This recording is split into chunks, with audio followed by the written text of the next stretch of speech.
Hey, if I told you we were about to talk to a great musical performer who, in his own right, has come up with all kinds of million-selling albums, including the greatest selling holiday album of all time, and yet he's also worked with some of the biggest names in the business like Aretha Franklin and Whitney Houston and Natalie Cole. Who would you guess it is?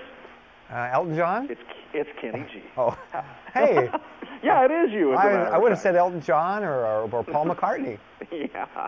How are you, Kenny? I'm doing great. I'm excited. Today's the day my album's released, called Paradise. So it's a very exciting day for me that I wish I could stretch out and make last for like 50 or 60 hours instead of 24. Really? Now, how much time do you spend putting an album together? Oh man, I'm telling you. Something like this. Years. Really? Years, yeah.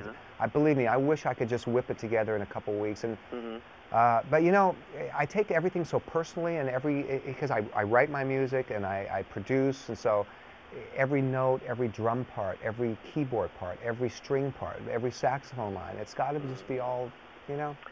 Yeah. I'm like the director of a movie. Every process has to go through me, and I have to put my stamp on it. Well, we were talking to James Taylor on the show just the other day, and he was saying that about 50% of his new album, October Road, came when he was just out walking around through the neighborhood there in New England. How does it happen for you? He's a genius. You know, he's a genius. It doesn't happen. I got to work harder for it than that. I have to go into my studio and work on my stuff. But for him, he's in a different level than me. Yeah, but I've added up the millions and millions that you've sold. You've done pretty well. How do the tunes come to you? You know, I play my saxophone and I start blowing, and a couple of notes start a melody, and then they continue. Or I'm playing with my keyboard player friend that I work with, and he plays something that inspires me. Or I don't know. It's really hard to say, but somehow these songs come together, and then, you know, after a while they become good enough to be on my CDs. There's a lot of songs that I do that they're just right in the garbage can. Hey, you know, I want our audience, since you got a lot of fans here in Arizona, to know a little bit more about you. Your real name is Kenneth Gorelick. You actually, your first real professional gig was playing with Barry White's Love Unlimited Orchestra. That's right. That is right. Now, when did you start playing, and where were you growing up when you were playing the saxophone? I grew up in Seattle.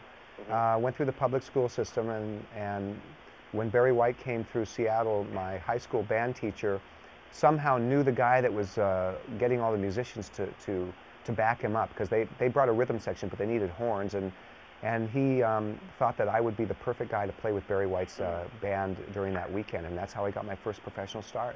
And that must have been so cool. What was it like working with Barry White? Well, you know, I was 17. I was, you know, 10, 12 years younger than everybody else in the group, so I was a little scared.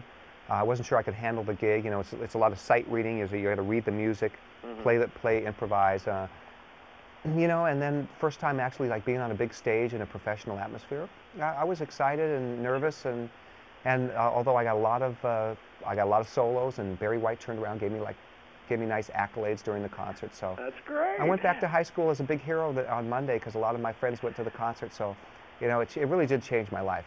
Now, few people know that you went to the finest institution of higher education anywhere in the world, the University of Washington. Why you must have went there. I'm a Husky too. All right, well, that's right. I went to the University of Washington, graduated in accounting. See, now that's the thing. I thought you would have gone for music, but you went to be an accountant. Well, you didn't think the music gig was going to exactly work. Huh? No. It wasn't about a gig. It was just mainly I played in the music in the music band. I played in the jazz band, and I was gigging all the time. I mean, I was playing clubs and I was playing shows during my college days. But I had to find something to study. I didn't want to study music because I didn't want anything to take away the beauty. I mean, I just do it naturally, and it's organic. Yeah. I don't want to actually know that I'm playing a C minor 7 chord that goes to an A, you know, what? I don't want to know that. I just want to know that, hey, this sounds good to me, and then that's as far as I need to know. Well, we need to get you out at halftime of one of these Husky football games. That would be the thing to do. I have never played at the halftime of a Husky game. Never done it. To do. Hey, all right, we just came up with a great idea. Kenny G, congratulations on the new album. As you say, it's just now out. It's called Paradise. Look for it in stores. We'll talk to you soon. Okay, thanks, man. Bye.